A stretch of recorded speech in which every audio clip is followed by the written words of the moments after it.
है जी देसी टच इस तरह है कि तुम देख सकते हो सारा सरसों आयल है मशीन लगी पी छोटी जी और ओरिजिनल जानवन किस्म ना आयल इतों पै निकलना और जरा चाचा आयल कटना पैना है चाचे नाल भी गलबात करने और पुछने कि किस तरह होना है की सिलसिला है की मामला है और कितना आयल निकलना है और की चीज है जी। अस्सलाम वालेकुम चाचा क्या हाल है चाचा थोड़ा अच्छी गाल कर सो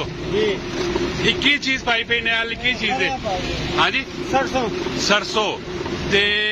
कितना साइज होना है यानी कि कितने 12 किलो अच्छा सरनी मिकदार 12 किलो उस कितना तेल निकलना है 3.5 किलो ते इस ना मार्केट में रेट की वे सरसों ना 7,500-8,000 रुपया मान किलो तेल तुसा ना कितना ने बिकना है 600 रुपया ना ते तुसा ना टोटल खर्चा कितना होना है ते कोई पता नहीं होना अन्यवायत लगे पे हो अन्यवायत लगे पे हो अगर 350 रुपया किलो सरसों ना 600 रुपया किलो 600 रुपया किलो तुसा ना ये निकलना जी 500 रुपया किलो दे लेकिन ये है वे खालस सारा जानवन किस्म है इसने विच कोई मिलावट नहीं कोई कुछ भी नहीं सामने तेल पै निकलना वे ते अगर तुसा तेल की जरूरत होनी तो ये हसन अब्दाल चाचा मेन अड्डे ने उत्ते ने और बिल्कुल तुसी वेख सकते हो निशानी तेल करने की जरूरत है वे और तुसी बिल्कुल इत्थे आ सकते हो ऐ तुसी अवर ब्रिज जड़ा बड़ा पै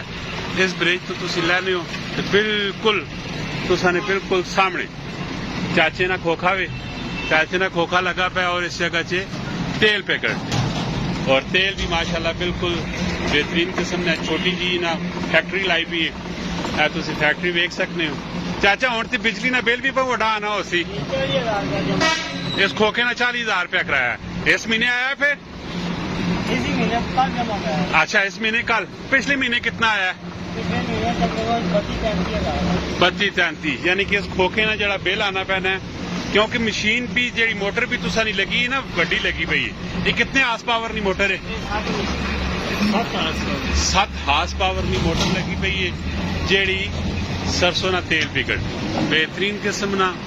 तेल है खालस तेल है चाचा आखना है कि कोई कैलकुलेशन नहीं की कोई कुछ कख भी नहीं किया पे अन्य वाय नहीं होते ऐसे तेल कटने पैने तो बेचने पैने लेकिन निजाम जिंदगी सारी चलनी पैनी है तेलों दियां भी बहुत सारिया किस्म की बोतलों में पई पे चाचा ये बाकी तेल केड़ा हो लेकिन इन्होंने रंग डिफरेंट हो नहीं रंग अच्छा बोतल ने रंग डिफरेंट होए पे ठीक हो गया सही है ते जमयाना भी कटने हो तेल